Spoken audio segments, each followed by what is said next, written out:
नमस्कार, final cut देख रहे हैं आप और मैं हूं शिववंत शर्मा। तो चलिए बिना किसी देरी के शुरुआत करेंगे बुलेटिन की। सीपीआईएम नेता और विधायक मोहम्मद यूसुफ तारिगामी ने कहा है कि जेपीसी की बैठक में विपक्ष द्वारा सुझाव दिए गए और सुझाए गए संशोधन को नकारने और एनडीए की सरकार द्वारा लाए गए संशोधनों को मान्यता देने पर रोष व्यक्त किया है।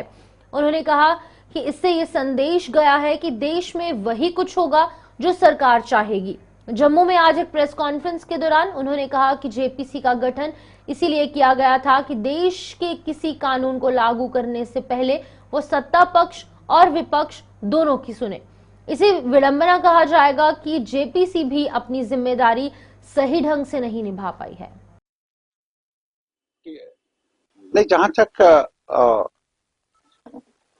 इस आज के जो प्रोसीडिंग्स रही है जेपीसी में, जॉइंट पार्लियामेंट्री कमेटी में, इसमें जो रिपोर्ट्स हमें मिल रहे हैं, जो अमेंडमेंट्स मूव की थी अपोजिशन ने, almost all those amendments have been rejected. उनको माना नहीं गया जो अपोजिशन की तरफ से तरमीमात पेश हुई थी। और इसके बरक्स जो एनडीए अलायंस की तरफ से अमेंडमेंट्स पेश हुई 14 के करीब लगभग, उनको मान्यता मिली, उनको एक्सेप्ट किया गया। क्या मैसेज? वही मैसेज जो कई सालों से सिलसिला जारी है हमारे देश के अंदर कि सरकार जो चाहे वही कानून है, पार्लियामेंट हो, असेंबलियां हों और इदारे हों, मनमानी है। और हमारा मानना ये है कि ऐसे इकदाम से, ऐसा यकतरफा तौर पर इम्पोज करना सरकार की राय को, फिर मजाक बन जाता है डिबेट का सवाल, मजाक बन जाता है जो पार्लियामानी प्रोसीजर्स है। जॉइंट पार्लियामेंट्री कमेटी वजह होती है, बनाई जाती है इसीलिए ताकि जो किसी भी कानून को मान्यता देने से पहले, एक्सेप्टेंस से पहले हर पहलू पर नजर डाली जाए। और उसमें ये बड़ा अजीब है कि सरकार की हर आधा ठीक है जबकि अपोजिशन की एक बात भी काबिल गौर नहीं है। कितना बड़ा मजाक है। और दुख तो ये है, तो एक तो माइनॉरिटीज का सवाल है, मैसेज क्या मिलेगा उनको कि वो जो हम चाहेंगे वही होगा। और दूसरा ये कि जमहूरियत के लिए भी जो लोग आज भी इस बात के कायल है, मुझ जैसे लोग, क्या हमारा देश, हमारा मुल्क जमहूरियत की जो बुनियादें हैं वो मजबूत है, ऐसा देखकर, ऐसा तमाशा देखकर हमें भी काफी मायूस होना पड़ता है। और सारे लोग हैं जो अब भी ये चाहते हैं कि हमारा और हमारे मुल्क की स्ट्रेंथ है ये डेमोक्रेसी, पार्लियामेंट स्ट्रेंथ है हमारी, ये कोई बोझ नहीं है। इसको स्ट्रेंथन करने का हलफ भी उठाते हैं हम लोग, लेकिन हलफ अपनी जगह। कल 26 जनवरी था, परेड भी किया हमने, झंडा भी लहराया, लेकिन परेड भी करो, झंडा भी लहराओ, लेकिन मनमानी भी करो, जारी रखो, ये जमहूरियत के लिए मुनासिब। भारतीय जनता पार्टी की जम्मू पूर्व इकाई के जिला प्रधान नंदकिशोर शर्मा के आज किशनपुर नगरोटा पहुंचने पर स्वागत किया गया। भाजपा की स्थानीय इकाई ने वहां एक भव्य कार्यक्रम का आयोजन कर नंदकिशोर को सम्मानित किया। जम्मू पुंछ लोकसभा क्षेत्र से सांसद और नंदकिशोर के बड़े भाई जुगल किशोर भी वहां पहुंचे और इन खुशियों में शामिल होकर अपने छोटे भाई से इस जिम्मेदारी को पूरी निष्ठा से और ईमानदारी से निभाने की प्रेरणा दी। नंदकिशोर ने बताया कि वो अपने उनके अधीन आने वाले तीनों विधानसभाओं में भाजपा का जनाधार बढ़ाने में कोई कसर नहीं छोड़ेंगे। भारत माता की, भारत माता की। नॉर्थ जिला के सारे कार्यकर्ताओं में दिखा करना कि इतने आए दिन आज में दिखा करना के बड़ी सारी संख्या च इतने नगरोटा विधानसभा क्षेत्र के कार्यकर्ता ने और फिर जम्मू नॉर्थ ये सारे बड़े सारे कार्यकर्ता ने और मड विधान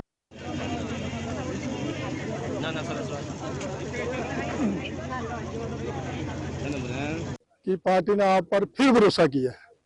तो मैं आपसे ये कहना चाहता हूं कि जिस प्रकार से भारतीय जनता पार्टी ने मुझ पर फिर भरोसा किया है और जम्मू नॉर्थ का जिला प्रधान मुझे बनाया है, मैं उसके नाते पूरी ईमानदारी, पूरी निष्ठा से भारतीय जनता पार्टी के लिए काम करूंगा और अपने तीनों विधानसभाओं में घूम घूम कर भारतीय जनता पार्टी के लिए जितने भी कार्यकर्ता मेरे से बढ़ पाएंगे और पूरी मेहनत करके हम भारतीय जनता पार्टी के लिए काम करेंगे।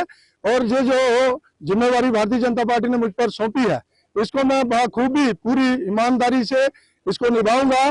जिस प्रकार से हमारे पहले जिला प्रधान ओमी खजूरिया जी ने काम किया है, बहुत ही एनर्जेटिक डायनेमिक हमारे लीडर है, और मैं समझता हूं इन सब लीडरों की प्रेरणा से मैं भी उसी प्रकार से उससे भी अच्छा करने की कोशिश करूंगा और भारतीय जनता पार्टी के लिए काम करेंगे। पार्टी का धन्यवाद है। देखिए, काम करना हमारा फर्ज है और आगे पार्टी सब कुछ देख रही होती है, किस प्रकार से कौन सा कार्यकर्ता कितना काम कर रहा है, लोगों में कितना है।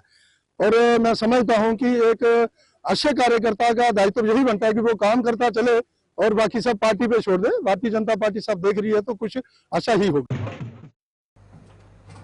जम्मू कश्मीर कबीर सभा के नवनियुक्त प्रधान शमशेर सिंह ने उन्हें लेकर जारी किए गए एक आदेश के लिए यहां पर कोर्ट का आभार व्यक्त किया है।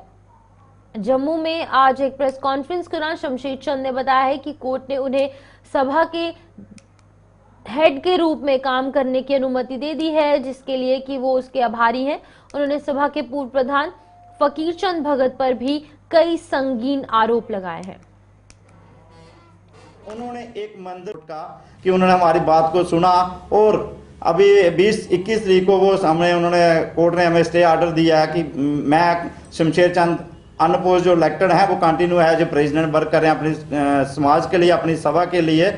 लेकिन बिटवीन मैं आपके माध्यम से एक मैसेज देना चाहता हूँ अपने समाज के लोगों के लिए, खासकर कि जो हमारे समाज में ऐसे लोग बैठे हुए हैं उनसे सावधान रहें, क्योंकि वो 15 साल से इस सभा के प्रेसिडेंट थे और उन्होंने एक मंदिर जो बतारा चक बिश्नाह में बनाया है एक प्रॉपर्टी लेके, उस प्रॉपर्टी को जब हमने पूछा कि इसका हिसाब दीजिए 15 साल का, उसमें कोई मैं कल जब प्रेसिडेंटशिप छोड़ूंगा या कोई और आएगा तो मेरा एक इंसानियत के नाते एक फर्ज बनता कि मैंने अगर जितना भी टाइम काम किया है उसका हिसाब जो पब्लिक और अपने समाज के सामने जरूर रखना चाहिए।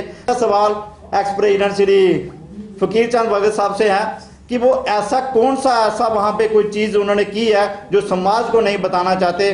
समाज आज पूछ रहा मेरे से नहीं, वो आपसे ही पूछेंगे भगत साहब कि आपने 15 सालों से जो ऐसी चीजें वहां पे क्रिएट की हैं उसका हिसाब तो आज समाज मांगे, क्योंकि समाज जाग चुका है। अगर आप 15 सालों से एक प्रेसिडेंटशिप पे बैठे रहे, आज जब समाज को हिसाब देने की बात आई तो वो एक ऐसे चीजों में सारे समाज को डिवाइड कर रहे हैं जो अब सबका इस ब्रेक के बाद आगे बढ़ेंगे, जहां पर पुंछ के डीसी और सीएमओ के दिशा निर्देश पर सुरनकोट के दूरदराज फजलाबाद इलाके में आज फ्री मेडिकल कैंप लगाया गया। फजलाबाद स्थित प्राइमरी हेल्थ सेंटर में आयोजित इस कैंप में डॉक्टरों ने कई लोगों के स्वास्थ्य की जांच कर उन्हें जरूरी सुझाव दिए और उनमें दवाएं भी वितरित की।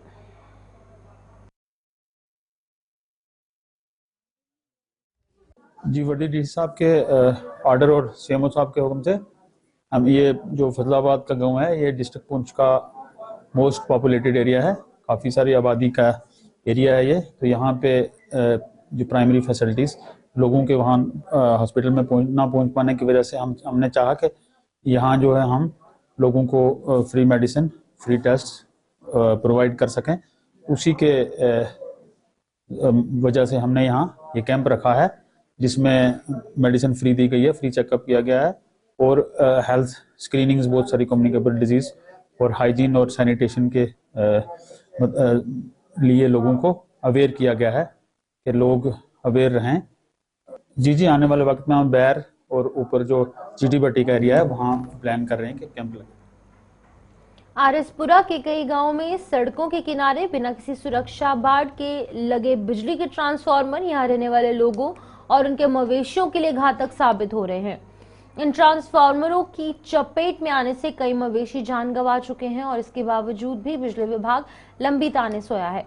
कई जगहों पर ये ट्रांसफार्मर जमीन पर रखे गए हैं, जिससे कि यहाँ हमेशा बड़े हादसों का अंदेशा बना रहता है। लोगों के मुताबिक बिजली विभाग को बार बार अवगत करवाया गया है और करवाने के बावजूद भी उनकी कोई सुनवाई नहीं हो पा रही है।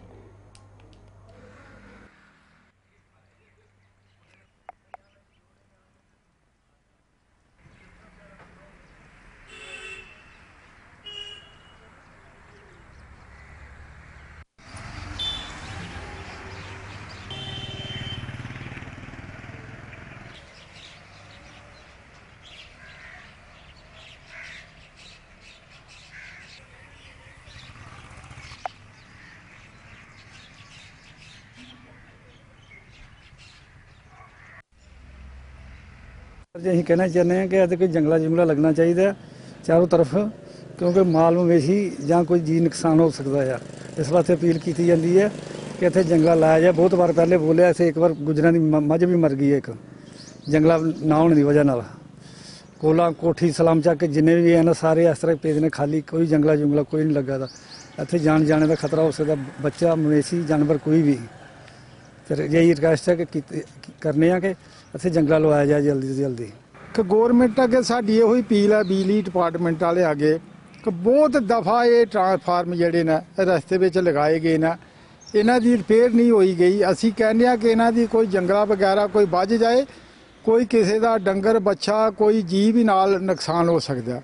ਗੌਰਮੈਂਟ ਅੱਗੇ ਬਹੁਤ ਅਪੀਲ ਕਰ ਬੈਠੇ ਅਸੀਂ ਬੜੇ ਵਾਰੀ ਕਰ ਬੈਠੇ ਆ ਮਰਾਲੀਆ ਇੱਧਰੋਂ ਕੋਟਲੀ ਤੋਂ ਲੈ ਕੇ ਜਿੰਨਾ ਵੀ ਇਹ ਲੰਗੋਟੀਆਂ ਵਗੈਰਾ ਚੱਕਛੀਆਂ ਇਹ ਸਲਾਮ ਚੱਕ ਕੋਠੀ ਵਗੈਰਾ ਸਭ ਇਹ ਬਹੁਤ ਇਹਦੀ ਖਸਤਾ ਹਾਲਤ ਹੈ ਟਰਾਂਸਫਾਰਮਾਂ ਦੀ। ਬਹੁਤ ਦਫਾ ਅਸੀਂ ਇਹਨਾਂ ਅੱਗੇ ਅਪੀਲ ਕਰ ਬੈਠੇ ਆ ਕਿ ਭਈ ਇਹ ਟਰਾਂਸਫਾਰਮ ਜਿਹੜੇ ਨੇ ਰਸਤੇ ਵਿੱਚ ਲਗਾਏ ਗਏ ਨੇ ਕਿਸੇ ਦਾ ਬਾਲ ਬੱਚਾ ਲੱਗ ਸਕਦਾ ਨਾਲ ਕੋਈ ਡੰਗਰ ਬੱਚਾ ਲੱਗ ਸਕਦਾ ਨਾਲ ਕਿਸੇ ਟਾਈਮ ਵੀ ਨੁਕਸਾਨ ਹਾਦਸਾ ਹੋ ਸਕਦਾ। ਅਸੀਂ ਗੌਰਮੈਂਟ ਅੱਗੇ ਇਹੋ ਹੀ ਅਪੀਲ ਕਰਨੇ ਆ ਕਿ ਇਹਨਾਂ ਦੇ ਜਲਦੀ ਤੋਂ ਜਲਦੀ ਸੁਣਾਈ ਹੋਈ ਜਾਏ ਤੇ ਜਲਦੀ ਤੋਂ ਜਲਦੀ ਇਹਨਾਂ ਦੇ ਜੰਗਲੇ ਵੱਜੇ ਜਾਣ क्योंकि ਕਿਸੇ ਦਾ ਨੁਕਸਾਨ नहीं होना चाहिए।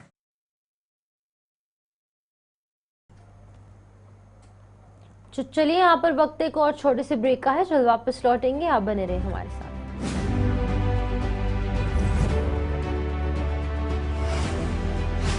आप सबका इस ब्रेक के बाद आगे बढ़ेंगे। जम्मू के त्रिकुटा नगर इलाके से गुजरने वाली नहर मौजूदा समय में गंदे नाले में तब्दील हो चुकी है। इसमें कोई दो राय नहीं है कि इस नहर की खस्ता हालत के लिए इस इलाके में रहने वाले लोग ही जिम्मेदार हैं।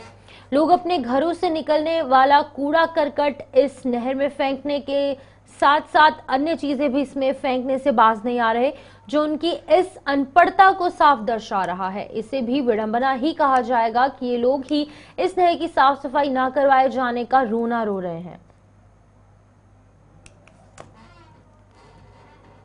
लोग घरों का कूड़ा उठा के इसके अंदर डालते रहते हैं, खासकर जो मंदिरों के वो हार वगैरह होते हैं हम यहाँ पर देखते हैं 3-3 4-4 बैग आके वहाँ पर डाले जाते हैं। क्योंकि जब जेके मीडिया उन्होंने जम्मू म्यूनसिपल कॉरपोरेशन ने घर घर में बंदे लगाए हुए हैं, पर्ची काटते हैं और कूड़ा उठा के लेते हैं। फिर भी कई बंदे घर का कूड़ा उठाते हैं और यहाँ पर आके डाल देते हैं। यहाँ पर नहर के साथ आप घूम नहीं सकते क्योंकि ये फुटपाथ वगैरह बना है, ये बीमारी का घर बना हुआ है, लोग इससे बीमार हो रहे हैं। यहाँ पे नहर निकली है नई 1972 में, यहाँ पर लोग नहाते थे, यहाँ का पानी भी पीते थे। इवन के हम उस वक्त छोटे थे, यहाँ पर आके एक सिक्का अगर डालते थे वो ऊपर से हमें दिखाई देता कि वो सिक्का आपका पड़ा है और बच्चे वहाँ से उसको निकाल के भी वापस लाते थे। लेकिन आज ये स्थिति बनी हुई है कि बीमारियों का घर है, इसको ना तो कोई टाइम से साफ कराता है, ना ही जो लोग यहाँ पर कूड़ा फेंकते हैं उसको कोई आके देखता है। ये लोगों को भी सोचना चाहिए कि यहाँ पर कूड़ा नहीं फेंकना चाहिए और यहाँ पर इसका कोई होना चाहिए कि जंगले शंगले लगाए जाए और तब है कि यहाँ पर कूड़ा ना फेंका जाए। मेरे हाथ में वो चीज़ नहीं है जो चीज़ें एडमिनिस्ट्रेशन कर सकती है, जो चीज़ें देखिए मैं एक प्रपोज़ल दे सकता हूँ, मैंने वो काम किया, मैंने अपना प्रपोज़ल दिया और मुझे कहा जाता है कि ये प्रपोज़ल बहुत बड़ा है इसलिए इसको पास नहीं किया जा सकता। लेकिन लोगों की ज़िंदगी के साथ क्यों खेलना है? अगर लोगों की ज़िंदगी के साथ खेलना है, अगर लोगों की ज़िंदगी बच सकती है तो आप कुछ भी करें, इसमें फंड्स को आगे आना नहीं चाहिए। मेरे हिसाब से मुझे लगता है अगर आप रिपोर्टिंग कर रहे हैं, आप हर जगह पूछें लोगों को, लोग यही कहेंगे कि इस नाले से निजात दिलाई जाए, वो कैनाल का नाम ही नहीं लेंगे। तो इसलिए मेरा आपके माध्यम से फिर से बोलूँगा कि लोगों की ज़िंदगी के साथ अगर थोड़ा सा।